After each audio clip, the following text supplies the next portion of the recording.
abonniere und erzähle es euren Freunden.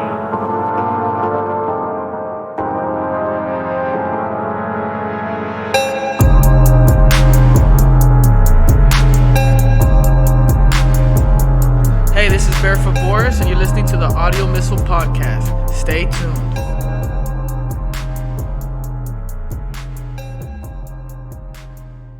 All right, everybody, how you doing? How's it going? Life is good. All right. Chicken Little used to say, the sky is falling. The sky is falling. Yeah. The sky is falling. Out here in Los Angeles, the fuel is falling, right? Oh, Gasoline. bad news. You know, Gloria Allred is representing 4 teachers as they're suing Delta Airlines because they had to dump fuel because they had it taken off and they had engine failure. And on the way back to the airport, part of the procedure is you got to dump the fuel, but... So you got to find a school to dump it on? Right, yeah, Is 4. that part of the procedure too? You had to light it in Actually, the a bunch of schools in Cudahy. And so what do you do in that situation? Because, you know, with all the fuel, when you land, it could blow up. But then the kids were complaining that the fuel came down on them like rain and they're burning their skin. So and they're out there playing. Aren't you supposed to dump it over the water or high enough so it can disperse, like evaporate? spread around Something. So Well, it can evaporate, right? well, the lawsuit is on it, and Delta Airlines is declining comments right now, you know, because it's They really a fucked bad up. situation. Yeah, they and fucked supposedly the pilot didn't tell flight control. They didn't know, but who knows? Maybe he put the call out. Maybe that's part of the failure. You know, who knows? He Really, didn't call because he was fucking concerned about dying. He was like, fuck, when you're about to die, the last thing on your mind is following protocol. But he got the plane down safely with the passengers. Okay. Nothing blew up. No one was injured. But the little Except for the kids, kids, they're the little all kids that had the acid rain on with them. rashes You know, and stuff. and speaking of other airplanes, Kansas, Chicago airports are experiencing problems right now because of the snowstorm and blizzards going on. Oh, shit. And also in North Dakota. You know, you went to North Dakota for that did. documentary you were doing. I went to North Dakota for Standing Rock for the Dakota Access Pipeline Oh, shit. to protest it. It was insane. It was so cold. Oh my God! You know, I heard about I it. stayed in my van for a week. It was negative 15. Oh my and God. It was a blizzard. Oh It my was God. living in a tin can. Freezing. It Well, was I'm glad insane. you went out there, you know, to support them there. And You have to what's support going people on. because we talk about standing up for what's right and what's wrong. In North Dakota, they were putting kids and women in cages and old ladies. And they were seeking dogs on old ladies and kids. Wait, For the reservations. The Yeah, Indian because tribes, they were protesting the Oh, pipeline. It was shit. going to go through the reservation. And no one even batted an eye. No one cared. And now we have all these immigrants getting put in cages. Well, to this day, there's still problems. There's still problems there going yeah. on. So we you know, have we heard to- about. So We have to learn to stand up for everybody, not just for some people, but for everybody. Because if some people lose their rights, we all lose our rights.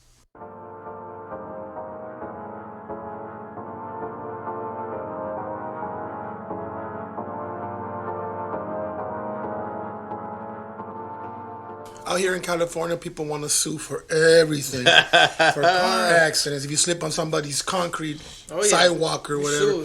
The city, each other, like goddamn. But now, we have something new. What's going on, Cordell? well, this isn't California. This is New York. This is in the Eastern District. A Brooklyn resident. His name is Yaroslav Suras, and he's deaf. And he's suing because there isn't closed captions. But you know who he's suing? PornHub. Oh, wow. So can I sue him if I'm blind because there's no Braille porn? Well, you know, it might happen Where do next we set the because- limits and shit? Come on. Well, you know, he's suing the parent company. It's called MindGeek for failing to provide closed captions for deaf and impaired viewers. But, I mean... so what does he want? Like moans? Like moan here. Like moan, moan. No, I know. Yes. No. He wants to read it? Or what? Like, come on, dude. Well, you got to know this is a new lawsuit. So the judge dealing with it, this is something new. It got filed. Look, if I want to jerk off, the last thing I want to do is read.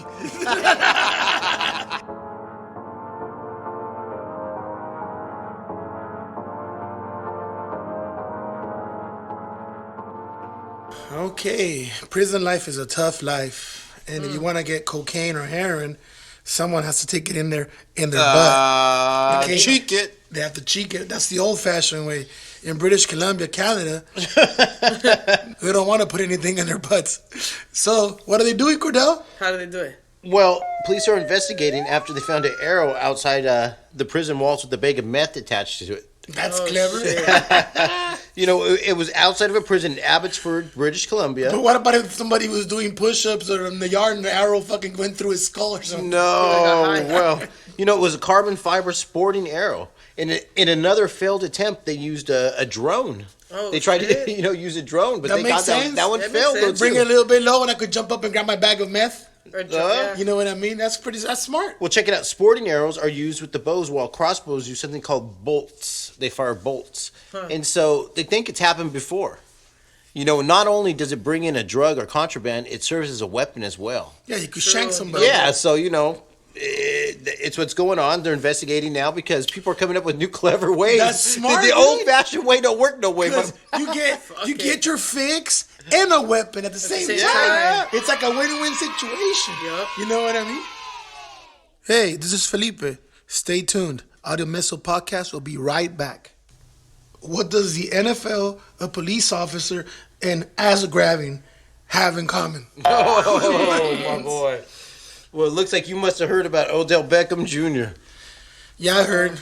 It was after the game, the Browns receiver, they had after the victory over the Clemson in New Orleans, they were back in the locker room celebrating. And here's the thing, they were smoking cigars, and so a police officer had to go back there and Is tell that them, like a code for like blowing each other? Or what? They're a circle jerk? No, what it was they were literally smoking cigars and they were going to set off the fire sprinklers. And so the police officer told him, hey, you can't do that. And from behind he got a big old smack from Odell Beckham Jr.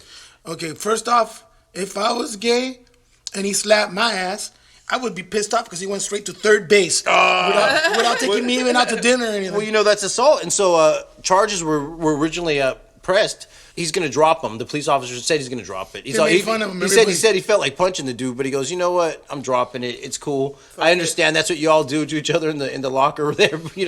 Or at the game they're celebrating. So So cops don't slap themselves in the ass when they do something good? I guess not.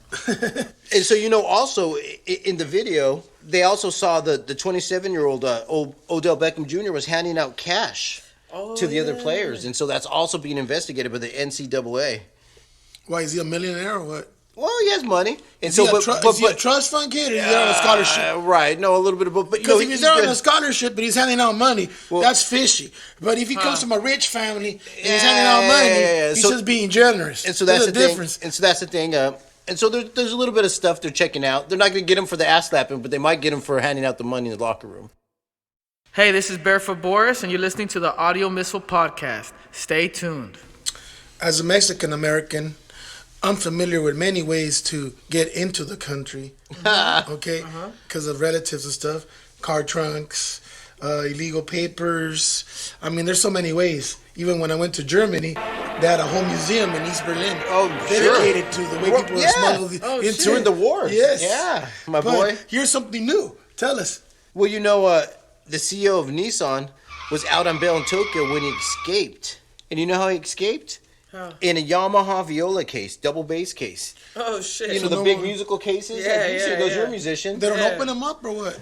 Well, somehow he bribed somebody. He crawled into it. He bribed the fucking officials. And And his name is Carlos Goshen. Hey, fuck it. And he made it to Lebanon. And Yamaha issued a statement on Twitter saying, hey, you guys, don't try to do this at home. Don't be crawling up in your musical cases and trying to play What games. was his reason why? Because his butt was hurting or what? No. Well, check this out. He had embezzled money from Nissan. I used to have a Nissan back in the day.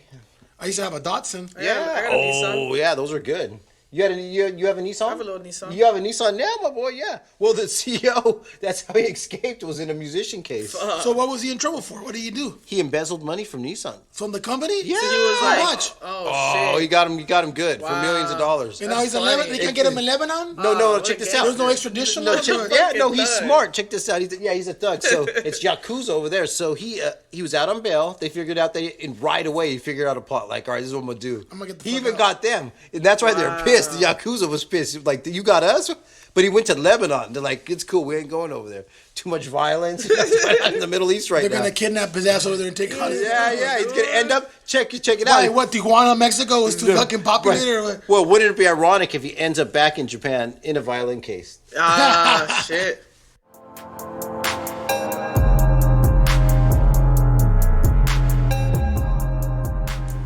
Okay, we all like karate movies and ninjas and samurais, right? Yes, sir. And we all fantasize of having sword fights, like in the movies, like in Star Wars, Yep. Yeah. like the Jedi's and shit. But this motherfucker went to another level. Cordell, tell us. Well, his name is David Ostrom of Paola, Kansas, and he went into court and he was having a legal dispute with his ex-wife and the lawyer. And so he petitioned the judge and he says, hey, I want to have a sword fight with my ex-wife. What coincidence. I wanted to have a nunchuck fight with my ex-wife. Well, he says what he wants to do is it's called trial by combat. And he said there's no rule against it right now in the Constitution. He was trying to bring up to the judge. And he also stated he wants 12 weeks to prepare because he wants to get samurai swords. And he says if his ex-wife wants, the lawyer can take her place for him to defend her honor. Jesus. And he says you'll get, like he said, 12 weeks to prepare. And so Ostrom is what for insane? Right, no, I'm telling you, my boy. So this is what the judge says. I'm not going to rule on this motion. And he goes, why are you doing this? Let's put this motherfucker on pay-per-view, dude. They don't know how to sell shit. The judge should have said, let's do this. We're going to put it on fucking pay-per-view. We're going to put this shit. We're going to fucking put it on every TV in America. We're going to make $1 billion off of this shit. Like Game of Thrones, trial by combat. Yes. This is fucking reality TV at its best. Yes. Well, the Iowa judge, they asked him, why'd you refuse to rule in the motion? He said, because... You don't like swords? Right, no. So the thing is, he wanted to do it because he wanted to match the absurdity of his ex-wife's lawyer. He said, if this is how absurd you are going to be with this legal settlement, this is what I want to do. Why don't we do it the old-fashioned way? Mano y mano, duel by swords. 2 come in, but only 1 comes out. I guess that's why they're getting divorced. Hey, remember to smash up the likes and hit the subscribe button below. You are now listening to the Audio Missile Podcast. Okay, you guys like Star Wars? Yeah, a little bit. I mean, I watched the first 3, and then after I saw Jar Jar Binks or shit, I just said, you know what? I give up. So there's a man in Utah who built a bulletproof Stormtrooper suit with a 3D printer. Sick. Wow. You can build guns and everything Yeah, else. you Why can not? build guns, yeah. Why not a 3D Stormtrooper suit? And it took him 9 months for Niles Rasmussen of Sarasota Springs to build the suit. The helmet has 19 pieces alone, and it took 5 3D printers. Probably a total of like 600 hours just to make the silly suit alone. What a waste of fucking time. Nah, I should sick. You see, he likes Star Wars. That's what I'm saying. No, you don't know. Our boy is here. Okay, like Star, he might get you. Tell me, what's the purpose of the suit? Tell me. Hey, and now every time it goes to the cosplay or the anime conventions, he's gonna get all the bitches because he's gonna have the dopest fucking costume. My boy's blowing up. So in your mind, if you have a dope costume, you're gonna get all the bitches. At the convention, It's like, at the convention. You're fucking insane. Now check this out. I think if you have all the money, you're gonna get all the bitches, no matter what you're And wearing. maybe he could get You paid could be because he looks the richest man realistic. in the world in a potato sack, and you'll still get bitches. You know what I'm saying? Well, his suit is made out of a special plastic filament he got from his friend who works for a bulletproofing company. Oh, where they do bulletproofing for cars and houses and stuff. And so, and not all of the suit is bulletproof. Just the main parts, like the helmet and the breastplate in certain parts. But he says, it's hard to wear. It's uncomfortable. So what does his mom think about it? Well, his mom knows. Some people are into the Star Wars stuff. Because she has to drive him around, you know what I'm So it's saying? like a real armor then, right? Yeah, it's like real armor. Like real armor, yeah. People right now are offering plans online, do-it-yourself plans for people to make Stormtrooper costumes. Hey, cut it out. So this is He said, cut that shit out. And we're back. Out here in Los Angeles, there's a famous old gay guy in Hancock Park area, I'm thinking. He put a statue of David in front of his lawn. Mm-hmm. Oh, I remember that. And people were complaining about it. Yeah. Really? And then he ended up putting like 20 or 30. Yeah, right. No, I know. That's a fuck you to the city, right? Sure. Yeah, but in Vermont, they do things a little different. What's going on? Well, there was a man who he had a business, and it was the next city over, and he was trying to bring it closer to his house. And they're giving him a hard time down at City Hall and wouldn't give him the permit. So he's like, you know what? He took the time and the money, and he went down, and he built a 700-pound middle finger on his front lawn. Wow. Saying fuck you. That lights up. He must have been really pissed off. He said, if you're not going to give me the permits for my business, well, you know what? You gotta look at this. Yeah, and so... Is that legal? That's the thing. Because it's obscene. It is obscene. Sure, I'm sure he's probably going to get pushback for it. But, he went viral. He's probably getting a bit more business with his business as well. Yeah. Yeah, you're right. Going viral helps you with your business. He's probably doing better. It's like putting a big old statue somewhere in front of your house. You'll get a lot of attention. You were listening to the Audio Missile Podcast. Well, everybody has a cell phone, and everybody gets one of those Amber Alerts, and then it gives you fucking a license plate and make or model or color, if they have it, of the car they're looking for. Okay? Well, a couple got this Amber Alert, and they happen to run into the car. Yeah, they're actually one of the people that actually paid attention. Wow. A lot of people don't pay attention to those little things. It's an inconvenience. But they actually saw the car and recognized it. Ain't that car from the Amber Alert? And so they started following the car. And they called 911. And the car eventually sped up. Because it was the right car, and they knew, and so... Well, I heard they pulled up next to it, and the guy tried to cover his face with his hoodie. Yeah, well, something... And they tell the girl in the back, tried to push her down. Yeah, her name was Charlotte Mosia, and she was 11 years old. And wow. And they had kidnapped her. The guy had kidnapped her earlier in that day. So that perv took her from what? On her way to school or from school? Yeah, something. I guess she was getting out of a bus or something out of school, and luckily that couple saw him, and they had kids in the car. And he didn't want to endanger his kids, and he told them strap in, and he was on the phone with 911. He said he didn't know what to do. He felt if that car got away, that was that child's last chance. Of course. And so he told his kids strap in, and all the kids were cheering, "Save her, Daddy, save her." That's awesome. Let's do it, Daddy. Let's do it. Save the girl. And they went through red lights, and they chased him until they ran out of gas. And luckily, at that moment, the police arrived. God, that's insane. Yep. Okay, as a woman, would you have chased that car down and weighed your kids in the car? If I had the opportunity and I saw it right then and knew I could catch up with them, yeah. And if I had the cops on the phone... Weighed your kids in the car? Well, if that's my kid, I would want someone to chase after the dude. So, and the kids being in the car makes it even more important because they see what it really means to stand up and to go after the guy. As an example, he led by example. He's showing his kids what's right and what's wrong, Yeah, actually, so it's one of those situations, But the police were in contact with them. It wasn't like they were just vigilantes, Yeah, that's great, and they had to keep an eye on him because they were right. If he would have gotten away, he probably would have killed that girl, tried to get rid of all the evidence.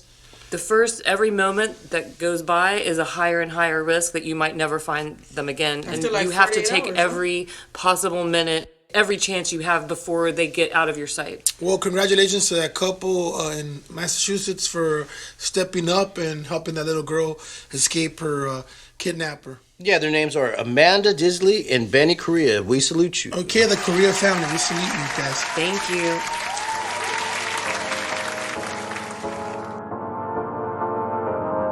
Like, abonniere und erzähle es euren Freunden.